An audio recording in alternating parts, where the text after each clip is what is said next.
an outline isn't something to be adhered to. The irony, I think, about creating an outline is that the more comprehensive your outline, the more willing you are to stray from.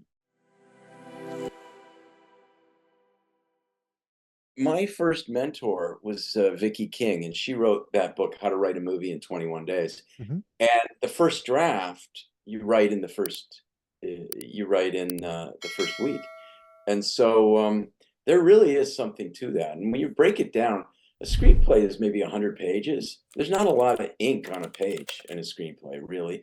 So you really can write 10 or 15 pages a day if you don't have a full-time job anyway. I mean, like if you've got the time, even 2 hours, 3 hours, you can do that.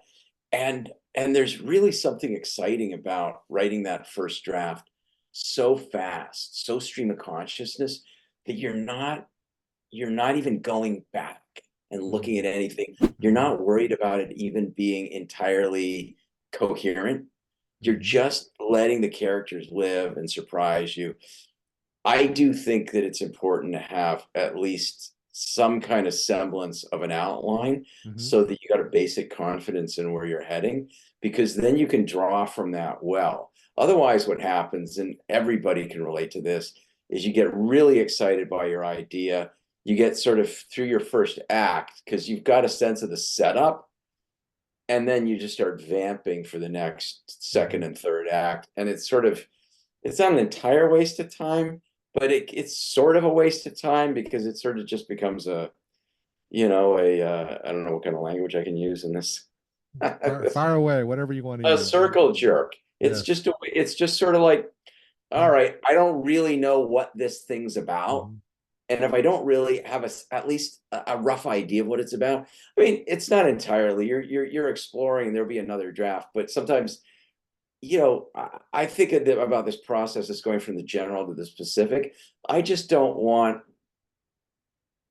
it to be so general that I'm basically just going to have to write a new first draft. Hmm. I'd like the next draft to be a little bit more specific so that I'm sort of maybe refining stuff. But everything is different, and it's a magical process. So I've gotten to the point where I like to consider my outline as the first draft. yeah, I think that makes a lot of sense. That the outline. So yeah, the longer I do this, the more I want a really comprehensive outline. Hmm. It's not and I hear a lot of writers want the opposite.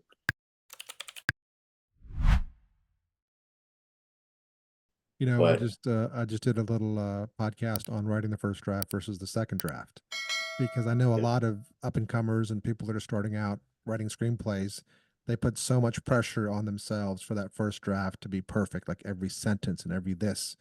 And I keep telling them it doesn't matter what you write in the first draft, that's most of it's going to change anyways. that's right. The Yeah, goal is a just to lot get of to it, yeah, to get to the end of it. The goal is just, especially in the first act. Big chunk of the first act is going to change once you for get to the sure. end. So I came up with this idea that the first draft, I try to write it as an emotional draft. Stream of Mm, consciousness. I have all my kind of marks where I'm trying to hit throughout the script, and I'm just right. writing. And then Yeah. second draft, I'll come back and I'll do like a technical version where I'll be like, okay, this act break needs to shift over here, and this needs to happen here, and this doesn't have this, and I'll start, because it's a combination of these two things. It's like an architect. It's art that you're creating. It's this visionary That's right. thing, but you still have to have the structural elements and that it'll stand up properly. And Yeah. I feel like writers get bogged down with so many details, especially in their first draft. Oh, wait, this can't happen on this page. It has to happen here. Man, in your first draft, it can happen anywhere it wants to. You know, Amen. And also the irony, I think, about creating an outline is that the more comprehensive your outline, the more willing you are to stray from. And so an outline isn't something to be adhered to. It's just I always tell my writers, if you know you're going to go left, go right. If you know in a scene it's going to go in this direction, you have to explore the opposite direction. mhm. I'll give you an example of what I mean, just because that might sound um, intellectual. Is let's say in the scene Billy is going to propose to Sally and Sally is going to say yes. Mhm. If all that happens in the scene is Billy says, Sally, will you marry me? And Sally says yes. Not only did nothing actually happen, the audience doesn't know what's going on. Mhm. And so if you know Billy's going to say, "Will you marry me?" and Sally's going to say yes, the scene could go like this: Sally, will you marry me?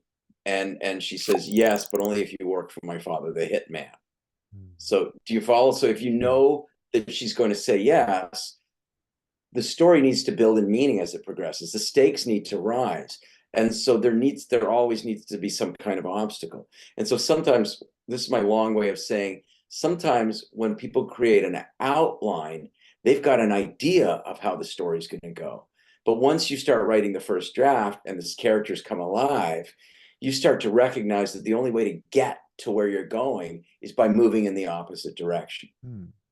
And No. so because without an obstacle, meaning can't be conveyed. Right. Character is only understood through action or conflict. We're only Right. going to understand what's going on. So yeah, so absolutely do an outline and then give yourself complete permission to stray from it, because Mhm. when you stray from it, only then will you ironically become faithful to it.